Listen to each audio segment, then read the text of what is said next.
मैं आपके पास आया हूँ, हम किस दौर में रह रहे हैं, और ये कहने आया हूँ कि आगे हमारा मुस्तकबिल क्या है। वसीम भाई ने बरवक्त एक अंजुमन सजाई। कोई शख्स ऐसा है जो ये कह सकता है कि ऐसा दौर उसने कभी देखा है? ये पार्टी और वो पार्टी की बातें का वक्त निकल चुका है। पार्टियां और इलेक्शन इसी पे जिंदगी है। ये मुल्क सिर्फ इसलिए रह गया कि एक कौम जिसको कोई गाली दे के पार्लियामेंट जाए, कोई पीठ से के पार्लियामेंट जाए, और हम कहते रहें कि ये ठीक है और वो ठीक है। मुझे नहीं मालूम कि हिंदुस्तान की ज़मीन पर इससे बुरा वक्त कभी किसी मुसलमान का आया है।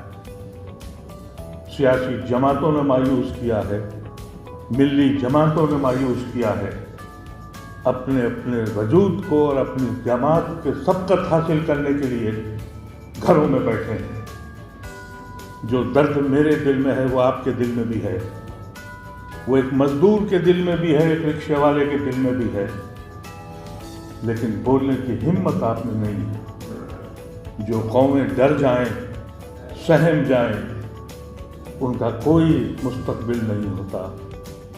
हम जिस सतह पे खड़े हैं, ये वक्त है बताने का कि फला पार्टी के पास जाओ। अरे मेरे अजीजों, सियासत के ऊपर उठ के देखो, जिंदगी और भी है। मैं बराबर कहता रहा, यहूदी इलेक्शन नहीं लड़ता, पूरी दुनिया पे काबिज है। आरएसएस इलेक्शन नहीं लड़ती है, इस मुल्क को जहन्नुम बना दिया। मैंने उस वक्त एक आवाज़ लगाई, मैंने 50 साल सियासी गलियारों में लोगों के चप्पलें और जूते उठाए, जिसको खुरेचा सब जंग आलूद निकले। और ये कौम इलेक्शन को समझती है कि एक मेला है, एक जश्न है। 5 साल कोई पूछता नहीं। इलेक्शन के वक्त जमातों के पास जाते हैं कि हमें टिकट दे दो, पैसे खर्च करते हैं, करोड़ों रुपया देते हैं, और टिकट लेके आते हैं कि हम इलेक्शन जीतेंगे। अभी इसी इलेक्शन में, यूपी का जो इलेक्शन था, तो मैंने ये समझा कि ये आखिरी लड़ाई है। इसके बाद ये ज़मीन जहन्नुम बन जाएगी इस कौम के लिए। लेकिन मेरी कौम माजी में रहती है, माजी के किस्से सुनाती है, मुस्तकबिल का कोई खाका तैयार करने को तैयार नहीं है। बहुत सी जमातें हैं। किसी जमात से सुना आपने? एक नौजवान बच्चा खालिद उमर जेल में है, किसी जमात की आवाज़ सुनी आपने? कितने उलमा जेल में चले गए, आवाज़ सुनी आपने? घरों में बैठकर, और जब कहो तो कहते हैं कि ये आदमी सियासी लगता है और ये आदमी कुछ कमाने जा रहा है। इस इलेक्शन से पहले मैं ममता बनर्जी के पास गया।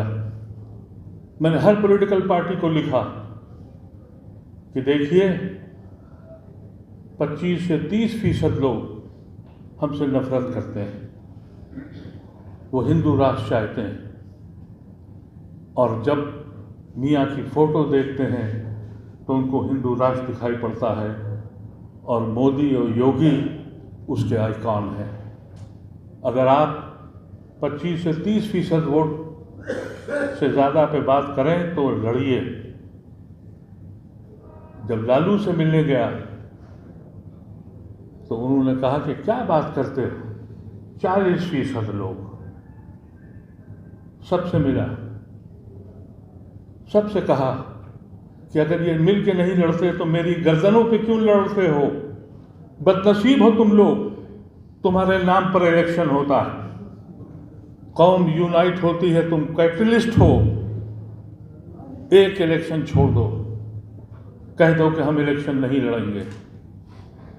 और फिर लड़ाई होगी रोजी और रोटी पे, मियाँ के चेहरे पे नहीं होगी। कहा यह दीवाना हो गया है, खुद पार्लियामेंट हो आया, हमको ये सिखा रहा है। और कुछ हमारे साथियों ने कहा कि ये भी कोई सियासत चल रहा है। अरे वो शख्स जिसको ये नहीं मालूम कि कल वो एक सुबह देख सकेगा, उसे ये नहीं मालूम कि उसकी जिंदगी के कितने लम्हात रह गए। एक दिल है जो बेचैन होता है, कौम है कि सोई हुई है और माजी की बातें करती है।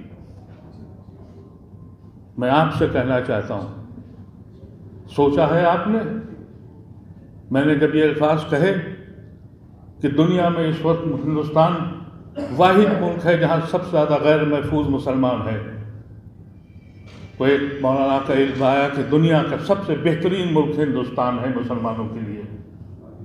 आप अंदाज़ा कीजिए, दुनिया के किसी शहर में ये बता दीजिए, म्यांमार को छोड़कर, जहां आप नमाज पढ़ते हो और आपके नमाज पढ़ने को रोका जाए।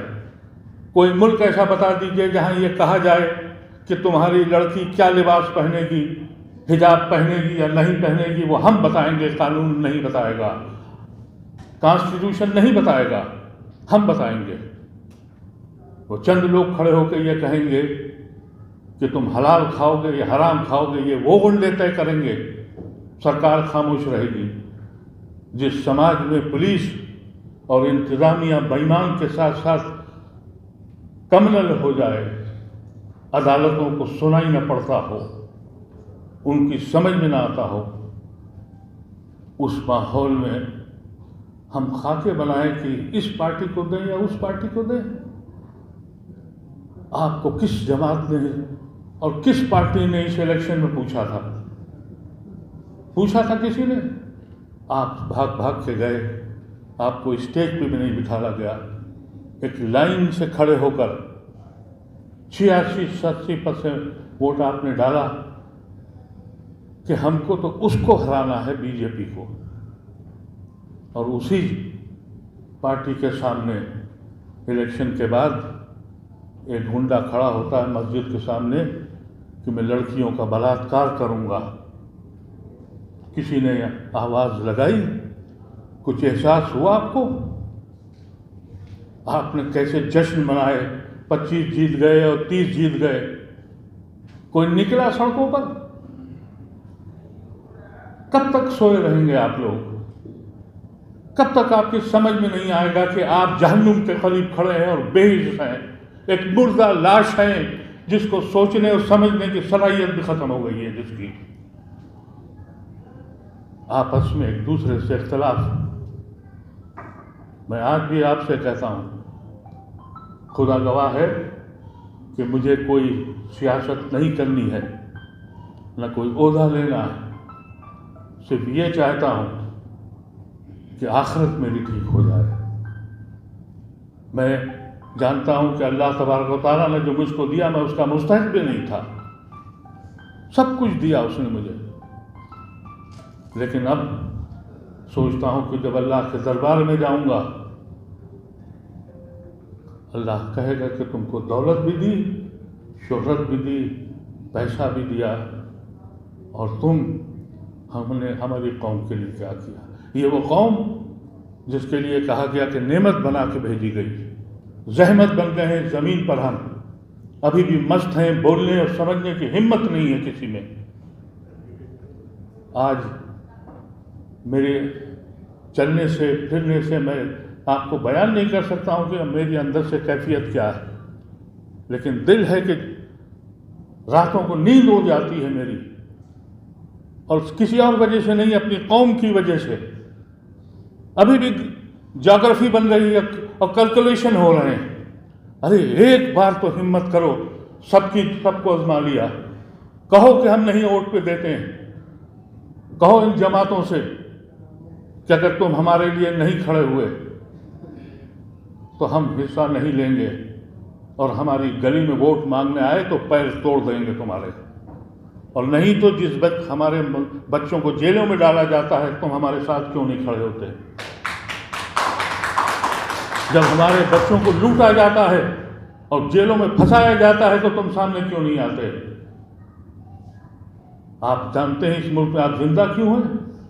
कि ह्यूमन राइट्स के लोग, एक वाकया नहीं है, चंद लोगों को मैं इसमें से जानता हूं जो मेरे बहुत अजीज भी हैं, मेरे बहुत करीबी भी हैं, मेरे दिल के टुकड़े हैं, लेकिन मैं उनसे ये कहना चाहता हूं कि जब यहाँ जंतर मंतर पे डेमॉन्स्ट्रेशन होता है, अभी तो कोरोना की वजह से नहीं हुआ, वो किस लिए होता है कि मुसलमान लिंच होता है। 500 हिंदू भाई होते हैं और 5 मुसलमान होते हैं, हमारे लिए लड़ते हैं, 5 मुसलमान होते हैं, और बदनसीब हम ये है कि हम उनको मुसलमान मानने को तैयार नहीं। हम कहते हैं अच्छा शबनम हाशमी ये तो बहुत बदमाश औरत है, ये फलाना, ये तो लेफ्ट का है। कोई आलिम दीन वहां जाता है? जामई बैठे हुए हैं, ये पूछिए इसे, ये नौजवान एक्टिविस्ट है, बताओ कितने जाते हैं मुसलमान वहां? उनको मजबूत करो, उनको आगे बढ़ाओ, उन सेकुलर हिंदुओं को आगे करो जो तुम्हारे लिए लड़ते हैं। ये जमातें अपने वजूद के लिए इस मुल्क में हैं। यानी अगर कोई ऐसी कौम मैंने नहीं देखी जो किस्तों में मर रही है और जिंदा है। मैं आप हजरात से कहना चाहता हूँ, सर जोड़ के बैठिए। मैंने कोशिश करी, एक आवाज़ लगाई और ये कहा कि दानिश्वरों से कि आओ एक साथ बैठें, सर जोड़ के बैठें और फैसला करें कि क्या करना है। मैंने हिंदुस्तान के ज़्यादातर सूबों का सफ़र कर लिया है, बम्बई गया हूँ, हैदराबाद गया हूँ, पूना गया हूँ, राजस्थान गया हूँ, अभी और 2 जगह पंजाब गया हूँ। इस तारीख 29 तारीख को मैंने दिल्ली में बुलाया है तकरीबन 20 सूबों से। मैंने जजों से कहा है, फौजियों से कहा है, रिटायर्ड ब्यूरोक्रेट से कहा है, दानिश्वरों को बुलाया है, प्रोफेसरों को बुलाया है कि सर जोड़ के बैठो, एक फैसला करो। मैं आज इस प्लेटफार्म से वसीम भाई के आप सबको मदऊ करता हूँ, आइए बैठ जाएं और ये गलतफहमी दूर कर दीजिए कि आप कोई इनफरादी क़यादत करने के अहल है। अब इज्तिमाई क़यादत करनी पड़ेगी। अब इनफरादी क़यादत को निकाल दीजिए अपने दिल और दिमाग से। किसी में इतनी सलाहियत नहीं है, ना कोई चाँद है ना कोई सूरज है। जो को छोटे छोटे लोग रह गए हैं ये मानिंद सितारों के हैं, ये जो बच गए हैं इन्हीं की मध्यम रोशनी में अपनी ज़िंदगी का खाका तैयार कीजिए और ये पुरानी बातें छोड़ दीजिए। मैं इन अल्फाज के साथ सिर्फ इतना ही कहना चाहता हूँ, सोचने और समझने की सलाहियत पैदा कर लीजिए। खुदा के वास्ते आपकी नस्लें तबाह होने जा रही हैं। इस मुल्क में आपकी नस्ल का कोई ध्यान नहीं। मुझसे मेरे एक अजीज़ दोस्त ने कहा, मैं गुड़गांव में रहता हूँ, मेरे ऊपर आज तक कई मुकदमे दायर हो चुके हैं और मैं तैयार हूँ, या अपने पल्क में मरूंगा या तिहाड़ जेल में मरूंगा। इतनी हिम्मत पैदा कर लीजिए। और मेरे ऊपर जितने भी मुकदमे दायर हो रहे हैं, मैंने कोई कॉन्स्टिट्यूशन के ख़िलाफ़ बात नहीं की है, मैंने सिर्फ कॉन्स्टिट्यूशन के अंदर रहने की बात की है। मुझे खौफ आता है कि जब इस कौम डर जाती है उसमें एक एंगर भी होता है, और उस एंगर में कहीं किसी ने, अभी तो पत्थर फेंक रहे हैं, कहीं कुछ और उठा लिया तो ना ये मुल्क बचेगा ना आप बचेंगे। और एक चीज़ का और वायदा कर लीजिए, टेलीविज़न पे जाना बंद कर दीजिए। खुदा के वास्ते मत जाइए टेलीविज़न पर, खुदा गवाह है, जान के पीछे पड़ जाते हैं। नहीं जाता हूँ, मत जाइए टेलीविज़न। ये वो क्योंकि देखिए ये उतने ही जिम्मेदार हैं जितनी हुकूमत हिंद है। सोशल मीडिया आपके पास है, उस पर जाइए। इन अल्फाज के साथ वसील भाई आपको मुबारकबाद भी देता हूँ और मैंने अपने दिल की बात कह दी। अगर आप समझते हैं, मैं कल सुबह बम्बई भी इसीलिए जा रहा हूँ वहाँ मौलाना सज्जाद नोमानी ने एक महफिल सजाई है। मैंने कहा कि जहाँ भी बुलाइएगा आऊँगा, लेकिन सर जोड़ के बैठिए और मुझसे सियासी बातें न कीजिए। व आखिर दावाना अल्हम्दुलिल्लाह।